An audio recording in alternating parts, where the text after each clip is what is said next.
Allez, viens, on t'emmène à la rencontre de ceux qui changent le monde. Bienvenue, je m'appelle Sylvia Micone et vous écoutez Impact Positif. Le podcast qui vous parle de ces gens ordinaires qui font des choses extraordinaires. De ces gens qui veulent avoir un impact positif sur la société, ceux qui inspirent, ceux qui font, tout simplement. Depuis quelques années, 1 million de révolutions ont surgi. Du citoyen à l'entrepreneur en passant par le grand groupe ou encore l'étudiant, le frémissement se fait entendre partout. Bienvenue dans ce monde en transition où chacun, à son échelle, peut faire bouger les lignes. Ces actrices, ces acteurs, je les rencontre depuis des années. Je veux savoir qui ils sont, pourquoi ont-ils lancé leur projet, comment ont-ils eu l'idée et quelles sont les solutions qu'ils proposent et pour quels impacts. On s'est retrouvés, pour vous donner une idée, à 3 mois de l'événement, avec 0 € encore de budget. Et on avait loué, sur nos fonds propres, Station F, parce qu'on savait que c'était important de le faire. Ce qui a un peu débloqué, c'est qu'on a eu vraiment de la chance avec la phrase d'Emmanuel Macron, « Make our planet great again ». Quand il a dit ça, une semaine après, on a eu les premiers contacts. Pour ce 6e épisode, nous nous sommes baladés dans les allées du Change Now Summit à Paris. Depuis 2 ans, c'est le rendez-vous des startups à impact positif à la fin du mois de septembre. Pour Santiago Lefebvre, CEO et fondateur, il est trop tard pour parler des problèmes et nous n'avons plus que 20 ans pour changer le cours des choses. Il faut donc absolument, que dis-je, obsessionnellement se concentrer sur les solutions. Alors, il se met une idée en tête. Il créera un sommet, un forum pour provoquer les rencontres entre entreprises, startups, grands groupes, collectivités, pour mettre en commun les solutions et nouer des partenariats. Un seul objectif, prouver qu'on peut faire du business tout en ayant de l'impact. Et pas n'importe où, à Station F, ce super campus de la tech, auréolé de tant de promesses. Cet hangar ultra moderne où toutes les langues se croisent, où toutes les innovations sont permises. L'interview de Santiago Lefebvre en boîte, j'ai voulu vous faire découvrir 2 des pépites présentes. TerraCycle, le champion mondial du recyclage des déchets dits non recyclables, et la séduisante start-up française Meet My Mama, traiteur online qui permet à des femmes issues de l'immigration, réfugiées ou expatriées, de faire partager leur cuisine et leur savoir-faire. On a vu le gâchis de talent un petit peu de ces femmes-là et on s'est dit mais pourquoi elles sont là à cuisiner chez elles, à gâcher leur talent et à pas le montrer aux yeux de tous. Et à partir de là, on s'est dit on doit trouver des solutions pour justement valoriser leur talent. Meet My Mama, TerraCycle, Santiago Lefebvre, tous nous racontent leur joie de faire partie de ce Change Now Summit et la sublime énergie qui circule à tous les étages. Pour celles et ceux qui n'ont pas pu en profiter, une 3e édition est prévue. Rendez-vous l'an prochain, même lieu, même timing. Vous pouvez vous abonner à ce podcast sur iTunes ou sur votre plateforme de podcast préférée. N'hésitez pas à le noter, le commenter, le partager. Impact positif, épisode 6, Andiamo. Alors bonjour Santiago Lefebvre. Bonjour. Merci beaucoup de participer à Impact Positif. Merci de nous accueillir au sein du Change Now Summit. C'est un sommet que vous organisez tous les ans au sein de Station F. Alors Station F, c'est le plus grand campus de start-up au monde à Paris. Et c'est donc au cœur de ce réacteur que vous avez voulu concentrer ces entreprises, ces start-up de la Tech for Good qui ont toute une solution à apporter pour avoir un impact sur la société, sur la planète. Ces entreprises qui pensent que business et impact positif peuvent se conjuguer au quotidien et on va avec vous se pencher un instant sur cet écosystème pour voir comment il évolue. On donnera aussi dans un 2e temps de ce podcast la parole à 2 entreprises, 2 startups qui sont exposées ici, qui vont faire partager leur expérience, TerraCycle et Meet My Mama, ça c'est dans un 2e temps. Mais tout d'abord, Santiago Lefebvre, expliquez-nous ce qu'on peut trouver au Change Now Summit. Je crois qu'il y a à peu près des centaines de startups de 80 pays qui sont présentes, mais aussi des investisseurs, des grands groupes. Oui, donc 6000 participants, 500 startups, ce qui est déjà, on va dire donc là c'est la 2e édition et donc on est allé chercher 500 startups un peu partout dans le monde à travers soit une démarche interne nous-mêmes, mais également à travers des réseaux partenaires, que ce soit Ashoka, Spark News, Solar Impulse, Impact Hub et plein d'autres. Et vous mentionnez justement le fait que ça se passe à Station F, et ça c'est quelque chose qui est très important pour nous.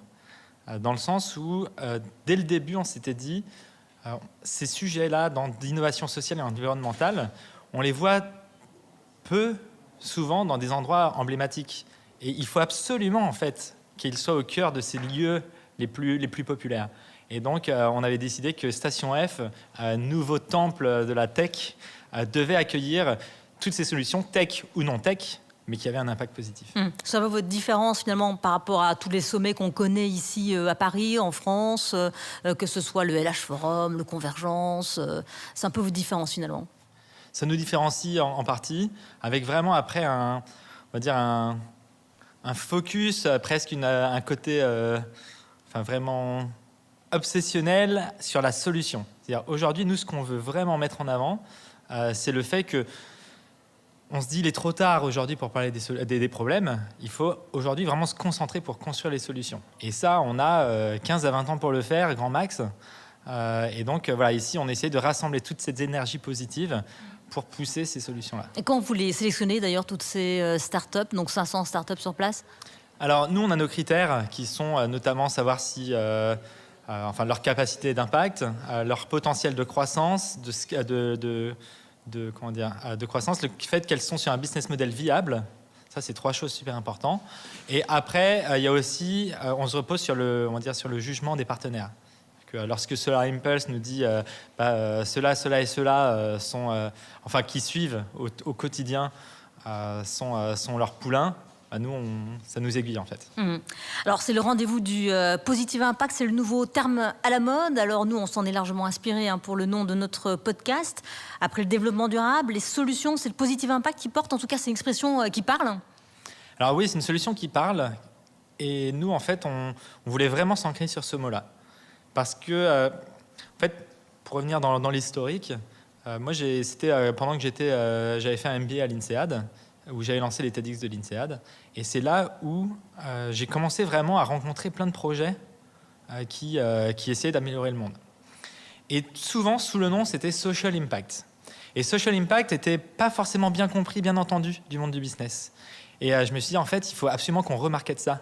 Il faut qu'on l'appelle différemment. Et avec un simple changement de nom... Vous voulez dire que social, ça attirait pas trop les investisseurs ou les gens du business? En tout cas, c'était plus dur. Et pendant longtemps, il y avait ce clivage d'un côté entre le social et le côté business. Et si on veut trouver un juste milieu, il fallait retrouver un autre nom qui parle d'eux. Alors, comment ce sommet s'est-il monté, Est-ce que cela a été difficile? Avez-vous eu tout de suite un écho favorable de toutes les parties? Un sommet sur le Positive Impact, tout le monde a été emballé? Alors, c'était quand même un vrai parcours du combattant, j'allais dire.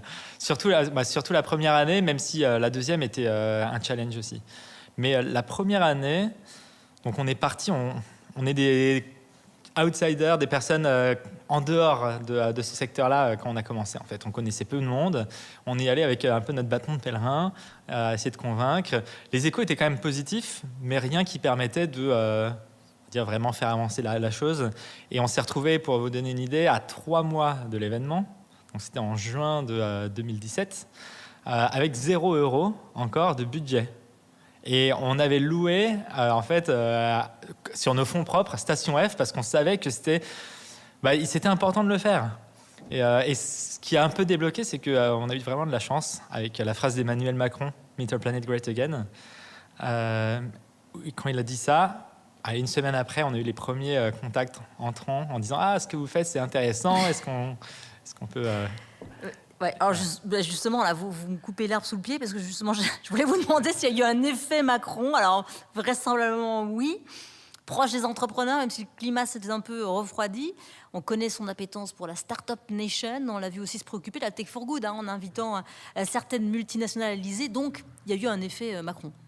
Il y a un effet Macron, oui, dans le sens où, là, aujourd'hui, ce qui est le plus important, c'est qu'on arrive à s'aligner. Il faut qu'il y ait un alignement à tous les niveaux. Et lui donne une sorte... aujourd'hui, je trouve que surtout en France, il y a un alignement qui se fait entre le côté... au niveau du président, le gouvernement, mais aussi la ville de Paris avec Anne Hidalgo qui est à la tête du C40, l'écosystème entrepreneurial... Alors C40, pour les auditeurs qui nous écoutent, c'est un groupement de grandes villes qui se réunissent pour essayer de répondre à certaines problématiques environnementales. C'est ça, tout à fait. Et donc voilà, il y a un alignement politique. Et après, derrière, il faut qu'à la fois, on va dire, les citoyens et les entreprises s'alignent. Et donc là, ce qui est bien, c'est il y a un effet Macron parce que forcément, ça donne cet alignement-là. Et après, en plus, d'un point de vue vision, visibilité à l'international, la France est perçue de plus en plus grâce à ça comme l'espace ou l'écosystème leader pour mener ces projets-là dans le monde. En fait. Les projets de Tech for Good ?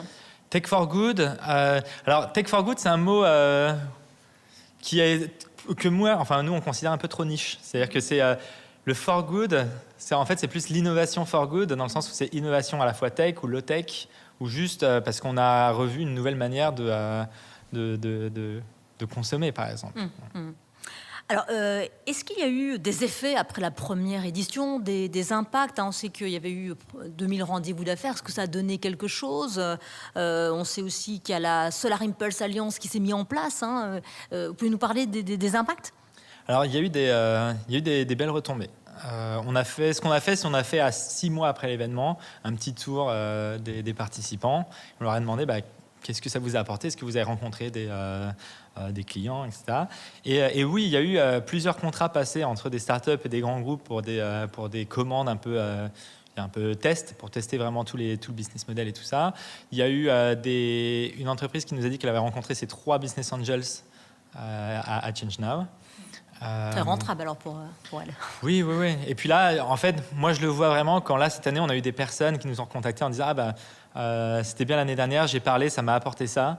Est-ce qu'il y a de la place ? Alors j'ai également lu qu'il y avait des délégations de villes internationales effectivement qui se baladaient un peu pour rechercher des collaborations, des opportunités. C'est encore le cas cette année ? Alors c'est la première année où on fait ça. C'est l'une des grandes nouveautés de cette édition 2. Ça vient tout simplement du fait que les constats sont multiples, mais 70% des gaz à effet de serre viennent de l'activité en ville. Ça, c'était une première chose. La deuxième, c'est que pour beaucoup des solutions, quand on regarde je dirais rapidement, une moitié de solutions des entreprises et des entrepreneurs se développent plus pour un milieu urbain. Et en revanche, l'année dernière, on n'avait pas de mer à mettre en face. Donc ça, c'est le constat qu'on a fait lorsque moi, j'avais pu aller au One Planet Summit. Et là, il y avait beaucoup de mer, mais il y avait très peu de projets en face. Donc on s'est dit, OK, comme on le fait pour le business, faisons-le aussi au niveau des maires. Et Covenant of Mayors, qui est, on va dire, une autre organisation comme le C40, de groupement de villes, a été sensible en fait à ce message-là. Et on a fait un partenariat et donc ils sont venus avec toute une délégation. La recherche donc de collaboration, Exactement. d'opportunités sur place.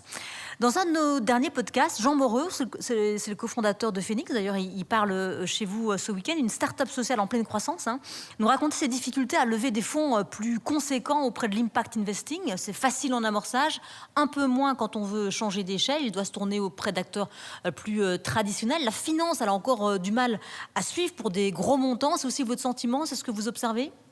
Alors nous, ce qu'on voit, c'est qu'il y a une évolution. Il y a une évolution. Les mondes, pareil, encore une fois, c'est comme quand on parlait du social et du monde des affaires au début. En fait, il y a un rapprochement, une convergence aussi de l'impact investing et des venture capitalistes, des VC classiques. Et là, justement, on avait une session sur cette thématique-là. Et c'est une question... et il y avait notamment, par exemple, Stéphane Forte de Laudato Si Challenge, qui a co-créé l'incubateur du Vatican suite à l'appel du Laudato Si du pape François, en fait. Et lui, donc, est un investisseur de la Silicon Valley. Et il dit que là-bas, il voit vraiment la transformation des VC parce qu'à la fois, les investisseurs, les nouvelles recrues de ces fonds d'investissement, c'est une génération qui a un peu une ecological natives, comme ils disent, et pareil du côté des entrepreneurs. Et donc, il y a un nouveau équilibre qui se trouve. Il y a un switch qui est en train de se faire.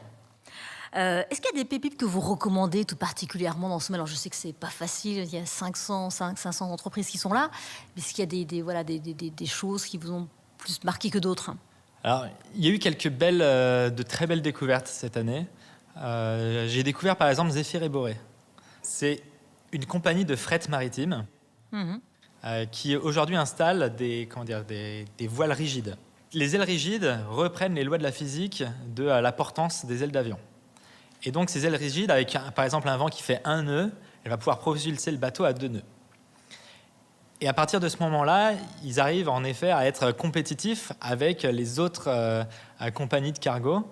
Et moi, je trouve que là, il y a à la fois une belle vision, quelque chose de visuel, de concret, et qui, en effet, est en train d'être de monter en gamme et très bientôt de gagner des gros contrats d'affrétage.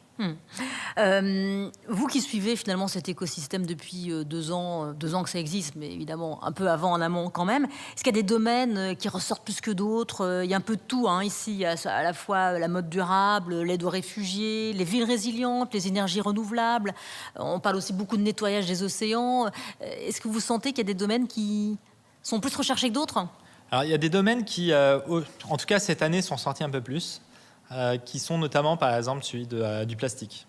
Toutes les alternatives au plastique, au nouveau packaging, et pas forcément avec la pollution des océans, en lien avec la pollution des océans, mais certains aussi. C'est-à-dire qu'on a Scatry, qui est ici, qui évite que l'on perde en pleine mer, en fait, les filets. Les filets qui font à la fois énormément on va dire, de désastres en termes sur les fonds marins, et de poissons attrapés, le ghost fishing, comme ils disent, la pêche inutile, en quelque sorte, et qui représente une grosse partie de la pollution plastique dans les océans. Donc eux sont là, et c'est une belle preuve, je veux dire, de tech mise au service de l'impact. Le Change Now Summit, il se poursuit aussi pendant l'année? Alors, il se poursuit. Alors, entre la première et la deuxième année, il s'est poursuivi à quelques points clés, notamment par exemple avec le One Planet. Il y avait ici à la veille du One Planet Summit, il y avait un autre événement Tech for Planet auquel on était partenaire, et on avait pu justement replacer certains des pépites qu'on avait trouvées là. Mais en tout cas, pour le long terme, c'est vrai que là, on commence vraiment avec tout l'écosystème qui se rassemble ici, à se dire que notre responsabilité n'est pas juste de faire un événement à chaque fois, mais de faire en sorte que cette coordination et ces contacts soient justement beaucoup plus, on va dire, tenus, intenses pendant l'année. Alors, j'ai vu qu'il y a aussi une job fair. Alors, c'est faire F-A-I-R, des postes de travail pour des salariés en quête de sens. Vous avez organisé ça? Alors, voilà, sur la deuxième journée, il y a plein de candidats, des étudiants, des personnes qui sont justement en quête de sens, à qui on pourra rencontrer les startups pour essayer de trouver le job qui leur donne justement satisfaction. Ça, c'est la première année que vous organisez ça? Ça, c'est la première année qu'on l'organise ici sur le Summit. On avait déjà fait un test de job fair ça doit être en février, qui a très très bien marché, puisque là-dessus, c'était une job fair à la fois startup et positive impact. Et 70% des inscrits à l'ensemble de la job fair voulaient aller vers des jobs à impact. Bonne nouvelle alors pour vous en tout cas. Une 3e édition du coup l'année prochaine? On espère bien, oui. Et, je pense qu'il y a encore beaucoup à faire. Moi, ce qui me plaît toujours, c'est de voir l'énergie qu'il y a sur place. Les gens viennent, et on le sent, ils nous le disent avant, mais quand ils arrivent, ils ont l'envie de rencontrer des personnes qui défendent un peu les mêmes objectifs, qui ont la même mission. Et ça, je trouve que c'est une énergie qui, forcément, dès que ça se termine, on se dit, bon, on repart pour une année. Vous voulez dire qu'ils se sentent moins seuls une fois qu'ils sont ici avec plein d'autres startups qui oui, ou je dirais même l'impact positif? J'irais même, j'espère qu'ils se sentent inspirés plutôt que moins seuls. Bon, en attendant, si les auditeurs veulent se renseigner sur une des startups qu'ils ont croisées ici, etc., comment ils peuvent prendre des nouvelles? Alors, dans un premier temps, ils peuvent déjà aller sur le site qui est changenow-summit.com. Là, il y a la liste de l'ensemble des participants. Et là, ensuite, ils pourront justement creuser, qu'est-ce que c'est, et puis se renseigner sur le site de chacune des startups. Et rendez-vous donc l'année prochaine à Station F? Rendez-vous l'année prochaine. Merci beaucoup, Santiago Lefebvre, et très bonne route à vous. Merci. Impact Positif se poursuit. Nous sommes toujours à Station F, au sein du Change Now Summit, qui vient d'ouvrir ses portes. Et on va à présent parler de 2 entreprises présentes sur le sommet. TerraCycle, qui s'occupe de recycler des déchets dits non recyclables. Vous êtes leader mondial. Et Meet My Mama, qui propose de déguster des bons plats du monde entier grâce au talent de ces mamas, ce qui permet aussi de les valoriser. Et les femmes sont à l'honneur. Donc avec vous, nous sommes avec Laure Cucuron. Bonjour.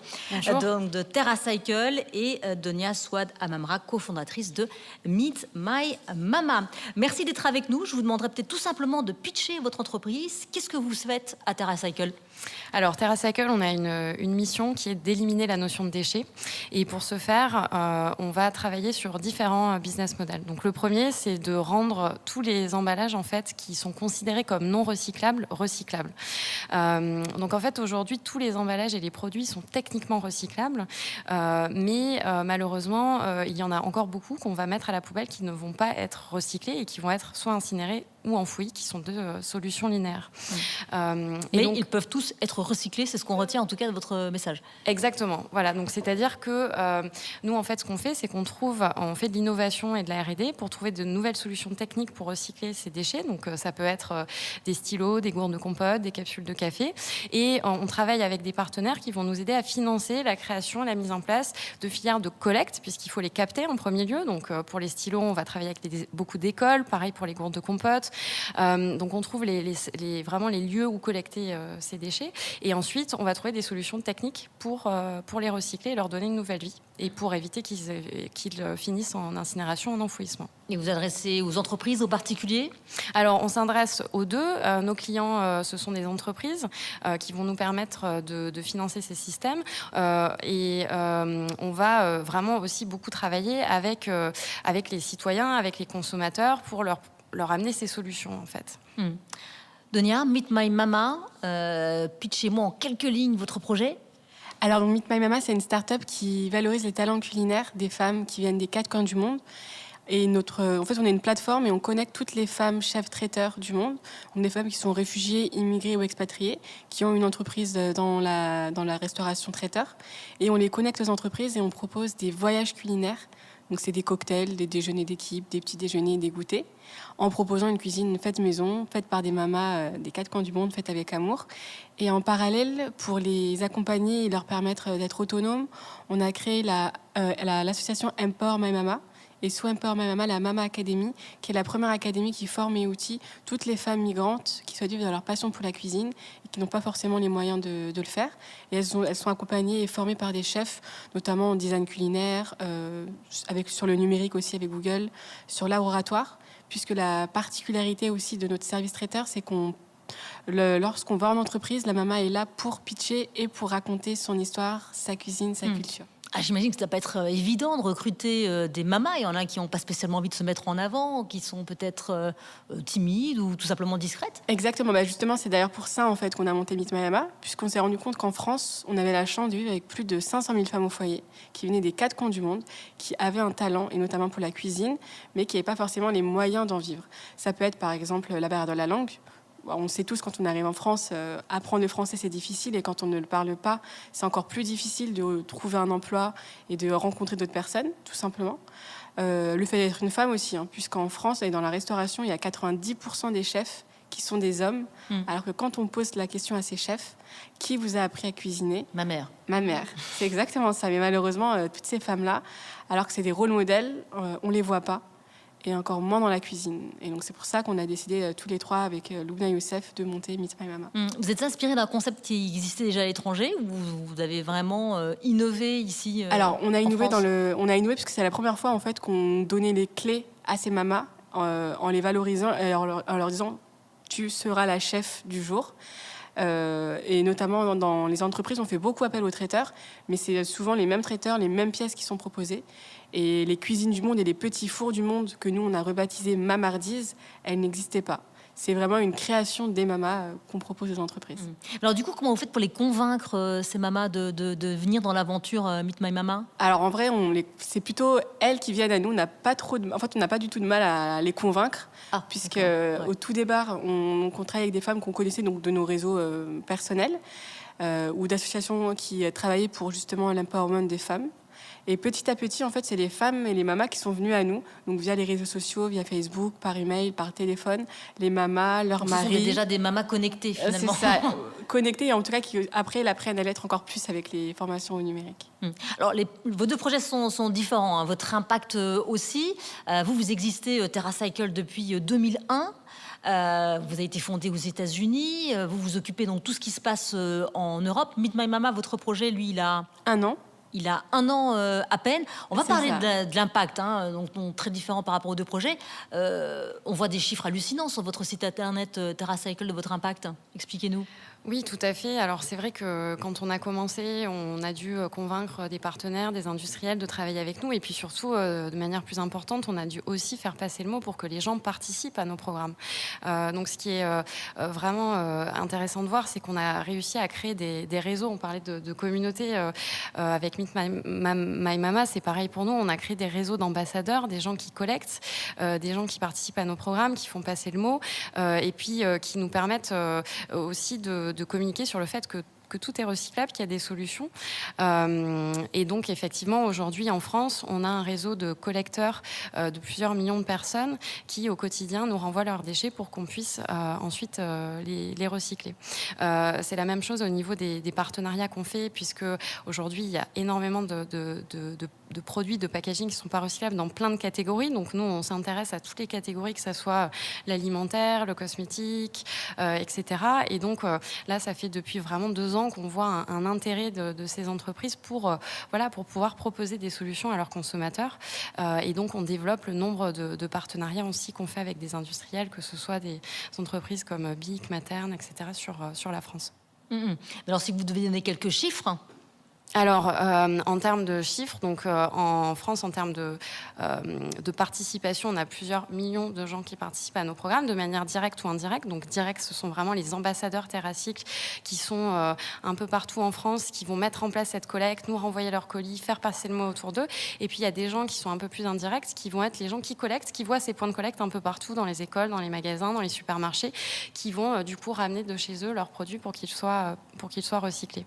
Il y a une chose aussi importante que j'ai pas mentionnée, c'est que ces gens, on les incite à participer à ce geste de tri en leur permettant aussi de gagner de lever des fonds pour des associations. Et ça permet aussi beaucoup d'engager les communautés dans ce geste de tri, au moins au départ, où pour chaque stylo, par exemple, reçu, recyclé, une personne peut gagner 1 point qui peut ensuite reverser une association de son choix. En termes de quantité recyclée, aujourd'hui, sur l'Europe, on recycle plusieurs millions de déchets tous les ans. Donc, on arrive aussi à développer des systèmes qui grossissent et qui permettent d'avoir un véritable impact environnemental. Et je disais que vous n'aviez pas de concurrents il y a quelques années. C'est toujours le cas aujourd'hui ? Alors oui, c'est toujours le cas. On n'a pas de concurrent direct. Il n'y a aucune entreprise dans le monde qui fait vraiment exactement ce qu'on fait. Je pense que c'est pour 2 raisons. La première raison, c'est que c'est pas évident. Et c'est vrai qu'on a mis 15 ans pour y arriver. Parce qu'il a fallu convaincre les industriels. Il a fallu aussi qu'on arrive à ce momentum qu'on a aujourd'hui avec une attention vraiment sur la pollution liée au plastique jetable. Aujourd'hui, on y arrive, donc c'est vraiment une opportunité. Parce qu'en 2001, ça ne devait pas être facile. Enfin, aux États-Unis, peut-être qu'ils étaient un peu en avance par rapport à nous, mais ça ne devait pas être très facile. Vous avez justement senti cette évolution aussi de la conscience des citoyens par rapport à ça ? Oui, tout à fait. On a vraiment senti l'évolution des consciences des industriels et des citoyens. Et puis, il y a eu beaucoup de messages forts. Il y a eu des documentaires comme Demain en France et qui a été diffusé dans notre pays. Et ça vous a aidé, par exemple ? Oui, ça nous a aidé parce que ça permet vraiment d'avoir un espèce d'éveil des consciences et que les gens se rendent compte qu'ils peuvent trouver des solutions. À chaque fois qu'ils achètent, ils font un choix pour le futur. Donc, ça leur permet aussi de repenser un peu leur acte d'achat. Donc oui, ce genre d'initiative a vraiment eu un impact positif pour notre business. Meet My Mama, vous nous disiez, Donia, que le projet avait à peine 1 an. Du coup, quel a été votre impact sur cette année ? Alors, en 1 an, on a réalisé plus de 300 événements d'entreprise. On a régalé plus de 30 000 gourmands. Et surtout, on a activé plus d'une 40aine de mamas qui venaient des 4 coins du monde, qui à la base avaient un rêve, c'était de vivre de leur passion pour la cuisine et surtout de faire découvrir aux autres ses talents, ses plats et ses histoires. Et ça a été le cas, donc en 1 an, plus de 40 rencontres, plus de 60 000 mamardises du monde entier qui ont été goûtées et faites par amour par les mamas. Et depuis peu, on a monté un partenariat avec Danone qui nous permet chaque semaine de mettre en avant 2 mamas, donc à travers des dîners, des brunchs du monde, dans un lieu qui s'appelle la Cantine du Monde à République. Et donc depuis 5 mois maintenant, on a chaque semaine 2 mamas qui viennent et qui racontent leur histoire. Mais en plus des mamas, l'impact il est aussi sur leur famille, puisque quand on a une maman qui rayonne au sein de sa famille, on a les enfants, on a le mari qui regarde avec admiration son épouse ou sa mère. Et ça n'a pas de prix et c'est un impact démultiplié. Puis c'est un travail aussi. Et c'est une activité, exactement, une activité qui leur permet aujourd'hui, pour certaines, de vivre de leur passion pour la cuisine. Il y a un an, on a par exemple Mama Soraya qui avait une situation personnelle très difficile et qui aujourd'hui, après un an, elle a monté sa boîte, a pu partir en vacances, ce qui, il y a un an, elle n'aurait pas pu faire. On a encore d'autres mamas aussi qui étaient réfugiées et qui gagnaient à peine 300 € par mois et qui aujourd'hui, avec des prestations pour 200, 300, 400 personnes, peuvent subvenir largement aux besoins de leur famille. Alors on imagine qu'il y a un potentiel de développement énorme pour Meet My Mama. On a des entreprises un petit peu partout dans les grandes villes. On a des mamas partout, que ce soit des petites, des villages ou des grandes villes. Donc oui, le besoin est partout et on a beaucoup de demandes partout en France et dans beaucoup de grandes villes en Europe, notamment à Londres aussi, où on retrouve un petit peu les mêmes caractéristiques que Paris. Alors le Change Now Summit, qu'est-ce que ça vous apporte, TerraCycle, ici ? Alors ça nous apporte plusieurs choses. Premièrement, de la visibilité. On est très heureux de pouvoir d'être représenté, de pouvoir faire partie de cette communauté d'acteurs du changement. Oui, parce que les citoyens, ils ne sont pas tous au courant qu'ils peuvent effectivement vous envoyer leurs déchets. Exactement. Donc ils peuvent gratuitement. Consulter tous les programmes de recyclage qu'on a sur terracycle.fr pour la France et participer gratuitement à recycler des déchets dits non recyclables, trouver des solutions. Et puis, c'est aussi beaucoup d'opportunités d'interagir avec d'autres acteurs de l'économie circulaire, de voir comment faire des échanges de visibilité, créer des partenariats ensemble. En fait, on se rend compte vraiment que pour aller vers une économie plus circulaire, pour combattre la pollution qui est liée au plastique jetable, il n'y a pas qu'une seule solution. En fait, on est tous dans cet écosystème et tous dans le même bateau. On est tous dans le même bateau. On crée tous des solutions qui ont du sens. Donc c'est aussi moi ce qui me plaît aussi, c'est de sentir qu'on fait partie de cette mouvance, de cette communauté. On se soutient les uns les autres. On a encore des barrières à franchir, mais en tout cas, on a passé une journée vraiment remplie de bons moments et aussi d'énergie positive et d'opportunités aussi, de business et de synergie avec d'autres types d'acteurs. Donc, très intéressant. Donia ?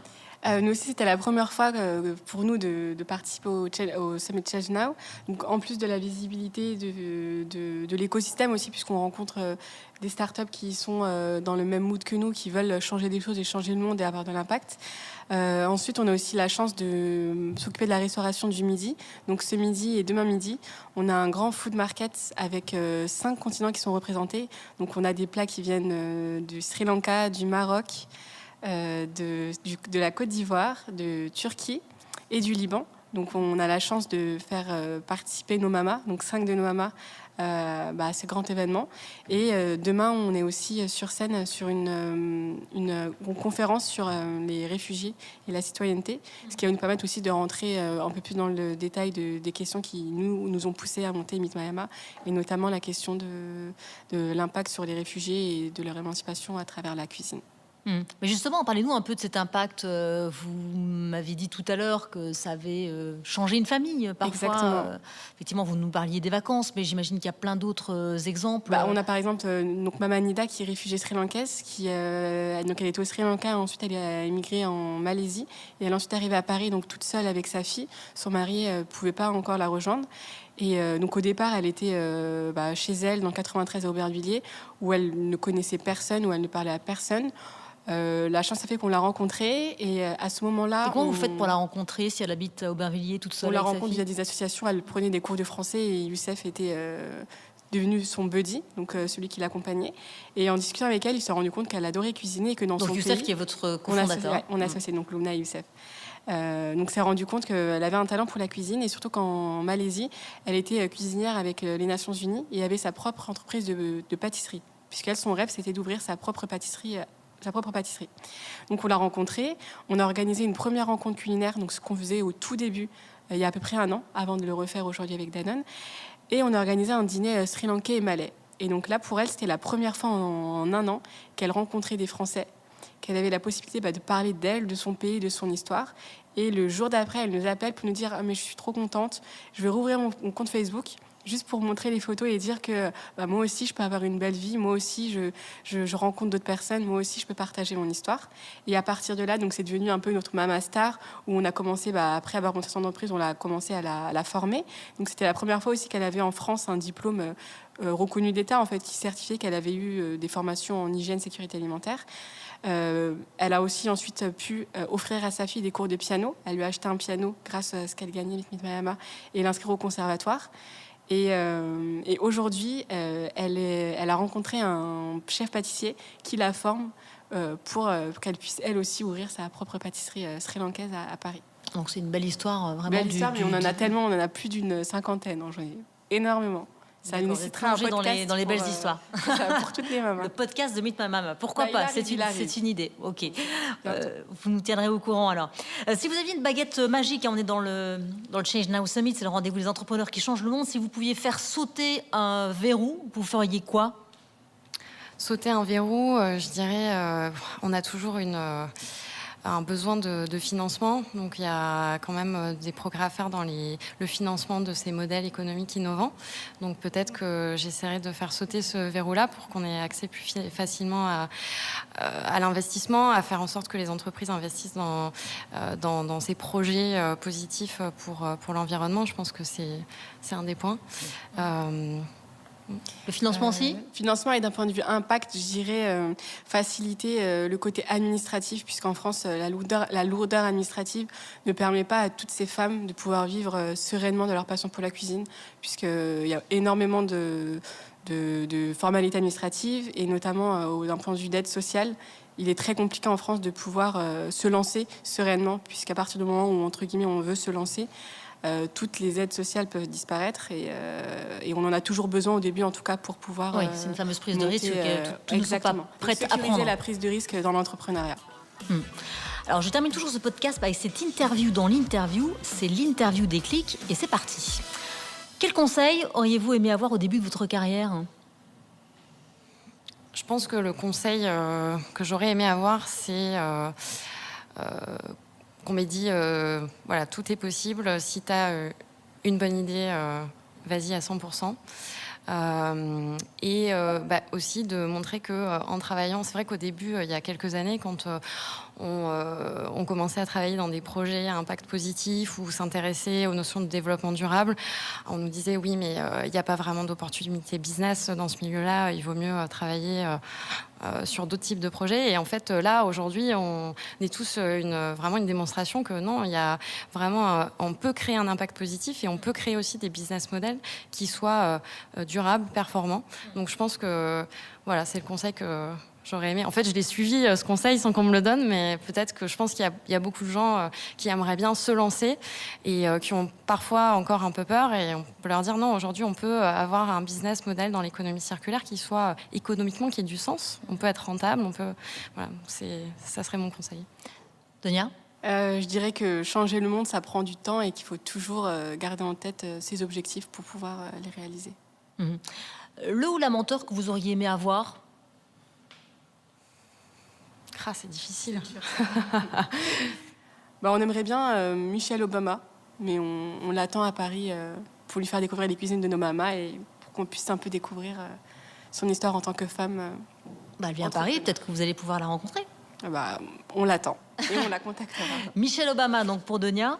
Alors c'est vrai que vous, le fondateur de votre entreprise, il est quand même assez emblématique. Peut-être nous en parler, nous en dire deux mots. Ouais, tout à fait. En fait, je me disais, mais Tom Zaki, qui est le fondateur de TerraCycle, qui est vraiment un entrepreneur chevronné, qui est un mentor, je pense, pour tous les employés de l'entreprise, parce que c'est vraiment quelqu'un qui ne voit de barrière nulle part, en fait. Donc, on a commencé cette première étape TerraCycle en se disant comment on va recycler le non recyclable, ce qui est a priori une idée un peu bizarre. On a trouvé des business models pour le faire. Aujourd'hui, on s'intéresse à comment créer des systèmes de consignes modernisés pour repenser vraiment le modèle de consommation afin de vraiment éliminer l'idée même de déchets, le concept même de déchets. Donc voilà, Tom, c'est notre CEO, il est originaire de Hongrie, donc il est européen. Il a ensuite émigré au Canada pour faire ses études à Princeton. Et pour la petite histoire, en fait, le démarrage de TerraCycle, c'est une entreprise. On était une entreprise qui faisait du vermicompost à partir d'excréments de vers de terre.